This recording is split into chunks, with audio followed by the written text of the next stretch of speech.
Muy buenas amigos del canal. El siguiente vídeo voy a enfocarlo sobre el personaje, sobre todo mediático, llamado Lazar Angelov.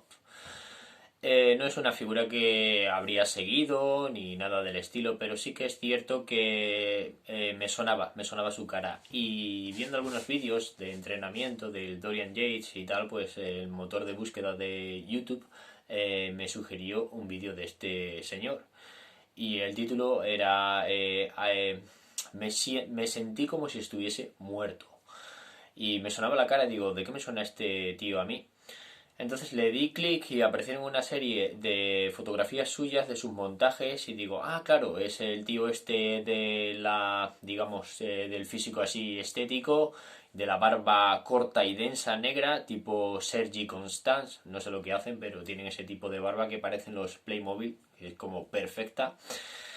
Y el tío se le con un tatuaje aquí en el pectoral y digo, claro, de eso me suena. Hace ya bastantes años eran las típicas fotografías que salían y decían pues los tipos de entrenamientos que hacían y tal. De hecho, triunfaron más en la esfera mediática más que en el culturismo profesional y les fue mucho mejor. Entonces digo, ah, bueno, voy a ver de qué va el vídeo, qué comenta y tal, porque está en inglés y me sirve para practicar el idioma. Entonces me puse a verlo y digo, vamos a ver.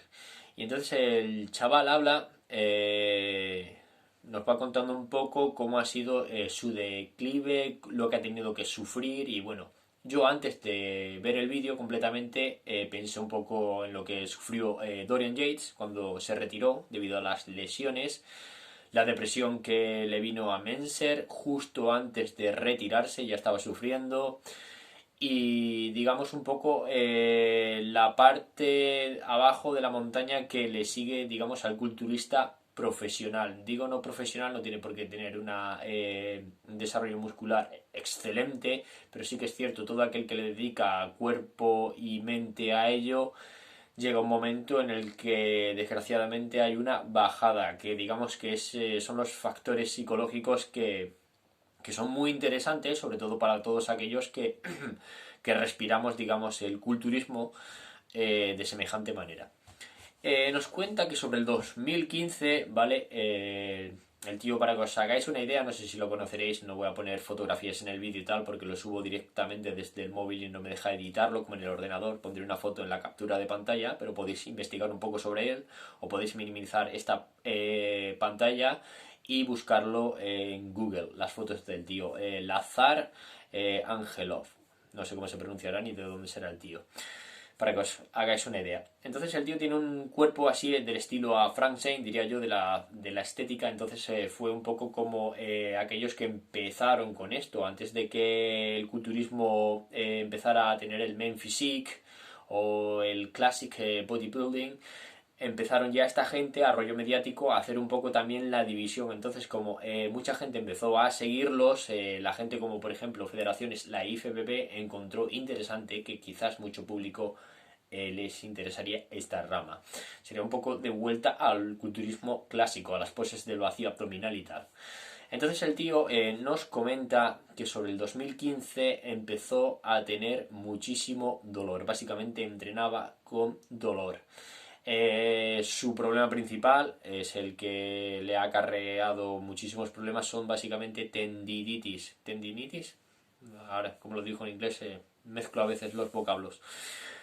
Yo es algo que he experimentado personalmente, las tendinitis, sobre todo en los codos, cuando me daba por aquel entonces de entrenar bíceps 3 veces por semana.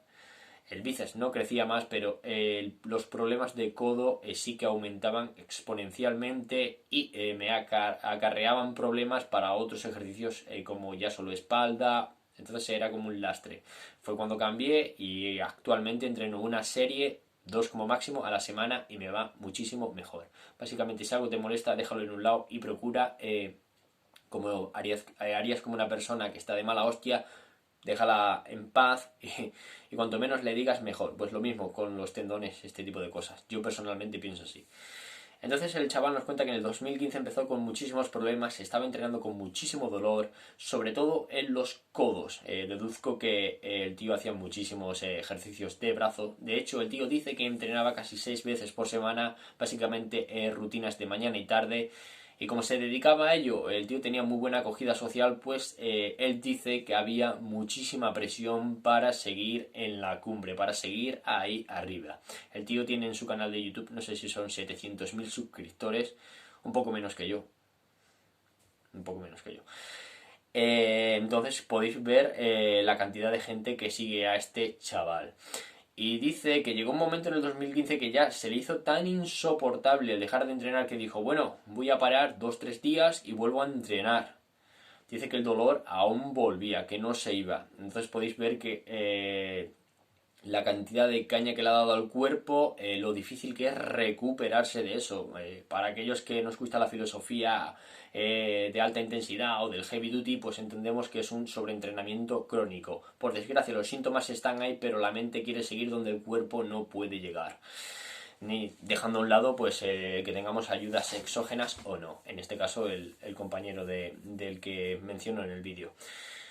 Dice que volvió a entrenar, los dolores volvieron, así que decidió dejar de 2 a 3 semanas y los dolores seguían ahí. Incluso se le hizo imposible porque psicológicamente no podía parar de entrenar. Él tenía que seguir entrenando. Todos sabemos las molestias mentales de tener que ir a entrenar, el tener que ir a entrenar. Yo personalmente, mi consejo para vosotros es que siempre buscáis una actividad diferente, que no sea deportiva y que ocupe un lugar muy similar en cuanto a altura. Por ejemplo, a los que les gusten las videoconsolas, por poner un ejemplo, no es el mejor, pero que sea algo que pueda sustituir, por lo menos para los días libres, para obligaros a tener un descanso. Pues el compañero dice que le era imposible dejar de entrenar a nivel psicológico hasta que tuvo que hacerlo en el 2015 y después de 2-3 meses los dolores volvían. Así pues decidió hacerse operaciones en ambos brazos y eso por desgracia le obligó a dejar de entrenar muchísimo más de lo que le hubiese dejado, le hubiese gustado. Por desgracia no solo eran en los codos, sino nos cuenta que también en las rodillas vienen los achaques de tendinitis. Y se ve que también se opera por desgracia y algo parecido a lo que le pasó a Coleman, que llegó un momento en el cual el cuerpo no podía ir más allá de lo que podría ir su espíritu. Me pareció súper interesante porque el chaval en el vídeo se muestra muy honesto, simpatizamos con él, sobre todo aquellos que sabemos o que vivimos este ambiente, y nos comenta que llegó un momento en el que tuvo que recurrir a ayuda psicológica. Visitó a 3 psicólogos, dice que los 2 primeros de ellos no le entendieron y el tercero sí le entendió, que era un hombre. Entonces puedes ver que él también tiene pues esas ideas preconcebidas de que por ser hombre y por estar en el mundo en el que estamos de culturismo, solo un hombre podría acercarse a nuestro punto de vista, lo cual no es realmente cierto. Creo que cualquier buen psicólogo podría analizar esto desde un punto de vista objetivo. Pero él mismo, supongo, no lo sé bien, dice que el psicólogo llegó a básicamente decirle que la mayoría de sus problemas venían por la alimentación de su éxito, de cómo el querer estar ahí arriba es lo que estaba empujando a ir más allá de lo que su cuerpo no podía. Entonces él entró en lo que digamos es algo que muchísimos culturistas desgraciadamente tienen que afrontar, sobre todo nosotros a nivel digamos hobby o de fan, pues es algo que a veces vivimos, ¿no? Pues que por ciertas obligaciones, por tal, no puedes ir a hacer esto, no lo otro, y nos puede molestar un poco y tal. Así que imaginaros un poco cómo tiene que ser a nivel profesional cuando vuestra vida depende de ello. A Dorian Yates, como dije, le pasó y dice que le llevó de 2 a 3 años básicamente empezar a sentirse un poco mejor porque no había nada que sustituyese esa pasión, ese fuego, que es lo que le pasa al chaval este que nos cuenta en el vídeo. No hay nada que sustituya a eso. Jay Cutler, él mismo también lo dijo en otra entrevista que escuché hace poco. No hay nada que para él que sustituyese a eso. Entonces le llevó muchos años, la mayoría les lleva años, intentar entender o darle un significado a su vida, sobre todo cuando respiras y masticas culturismo desde que te levantas hasta que te duermes. Entonces, es lo que nos comenta el chaval, por todo lo que ha ido pasando. Yo creo, desde mi punto de vista, como he dicho, es bueno mirar un poco más allá. Esto mismo dijo Jay Cutler, que dice que hay que hacer un plan de futuro, ¿vale? Hay que hacer un plan de salida. Estar en el culturismo y darlo todo, pero pensar en un plan de salida, no en un plan B alternativo, pero sí en cómo salir de aquí. Básicamente vamos por una autovía, vamos a todo trapo y va a haber un momento en el que vamos a tener que meternos por una carretera convencional. Pues hay que pensar con antelación en qué parte del mapa vamos a querer salirnos antes de que el depósito se nos quede a cero en la misma autovía, que es lo que le pasa a mucha gente. Entonces esto, que como ya sabía con Dorian Yates o otros tantos culturistas, lo vi un poco reflejado en este chaval y dije, joder, incluso a nivel mediático, cuando no eres culturista profesional, llegas a vivir lo mismo, es decir, estado psicológico es muy similar el uno del otro. Dejando a un lado pues que te dediques, como he dicho, como culturista o como algo alternativo. Tu vida depende de ello. Él dice que ganaba muchísimo dinero, gastó muchísimo dinero en las intervenciones y dice que después de ellas pues intentó volver a seguir ese ritmo de vida. Después de, no sé si estuvo, dice, un par de años, en el 2017 dijo, voy a volver, porque claro, tienes ahí a la gente preguntando qué le ha pasado a este tío, por qué no entrena, por qué no vuelve, porque claro, mucha gente sigue, de repente desaparece, digamos, un poco, pues te pica el gusanillo. Entonces el chaval dice que después de recuperarse porque como dijo Dorian Yates, el músculo básicamente él después de las operaciones dijo, mira, yo no puedo seguir entrenando a nivel de Mr. Olympia y no me parece bien simplemente presentarme en una tarima y perder. Básicamente no puedo entrenar como antes al 100%, así que lo dejo, me retiro. Es lo que hizo Dorian Yates. El chaval este dice que empezó, incluso después de recuperarse, que no podía entrenar al 100% como antes, es decir, con la misma intensidad, los mismos pesos, que entrenaba en torno a un 60-70% de su máximo peso. Entonces eso a nivel psicológico todos sabemos lo que es, por X motivos tenéis que volver a empezar a entrenar. La mente nos dice, tú antes entrenabas con estos pesos, ¿qué pasa ahora? Es un poco de guerra psicológica contra uno mismo que muchas veces no acaba bien. Simplemente, si alguno tiene eso, lo apagáis, lo dejáis a un lado y dices, que te den por el culo, yo voy a seguir empezando, igual que he parado, vuelvo a empezar a vuestro ritmo y si no llegáis hasta el 100%, pues bueno, ahí habéis llegado, ¿vale?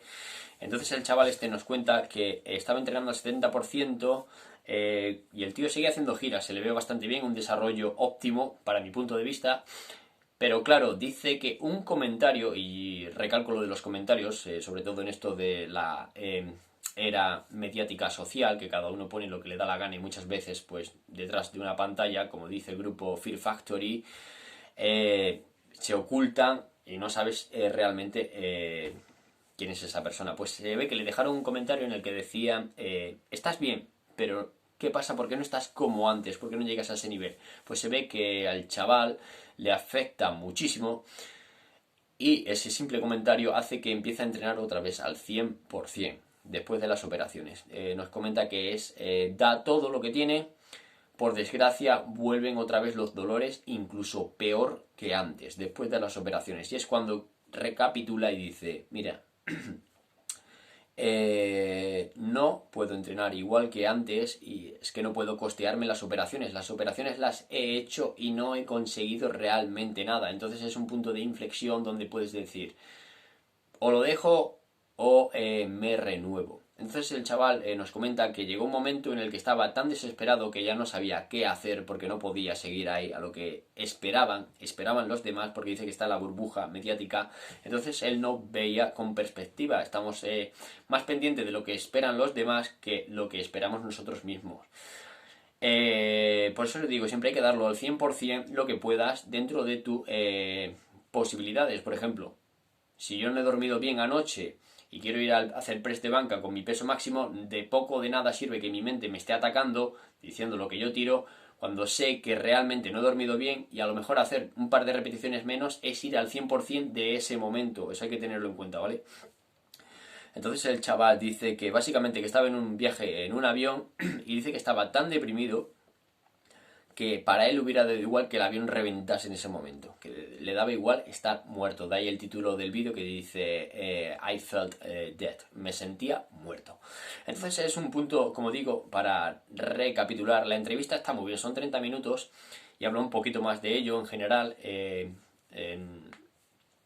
eso, de lo que vive. Me pareció muy interesante, sobre todo cómo muestra esa honestidad y esa, digamos, vulnerabilidad. Dice, he tenido que hacer esta declaración después de casi 5 años porque es el único momento en el que me he empezado a sentir fuerte, lo cual me parece interesante porque dice que es el mismo psicólogo el que le ayuda. Y me parece, para mí personalmente, ¿vale? Más loable o más increíble que los ejercicios o el desarrollo físico que ha alcanzado, el poder hacer esas declaraciones o el poder mostrar esa vulnerabilidad, muchas veces incluso sin saber quién está al otro lado viendo. Entonces nada, quería hacer un pequeño análisis del vídeo, de cómo psicológicamente deberíamos también entrenarnos a nivel también de espíritu, ¿vale? Igual que fortalecemos el cuerpo, como decían los antiguos shinobi, o como los conocemos aquí en Occidente, los ninjas, pensaban que por encima de todas las cualidades que tenías que tener, ¿vale?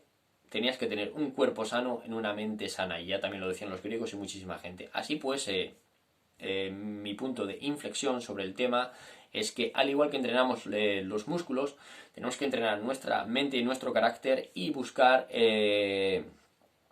siempre una alternativa o algo que nos llene igual. De hecho, en psicología, muchas veces para dejar una actividad y poder empezar otra con la misma intensidad, si no mayor, tiene que tener una remuneración incluso mayor que la anterior. Por ejemplo, si, digamos, no me apetece leer un libro, no me apetece estudiar y me apetece ver la televisión, no voy a coger y ver la televisión antes de estudiar. Pues lo mismo, si queréis tener este tipo como de desenganche o no estar con el tema de la musculación constantemente, buscar otra actividad que la refuerce y la ponéis posteriormente. En este caso, poder ir al cine con vuestros amigos o con vuestra pareja o cosas del estilo, ¿vale? Así que nada, espero que os haya sido muy útil y a darle caña.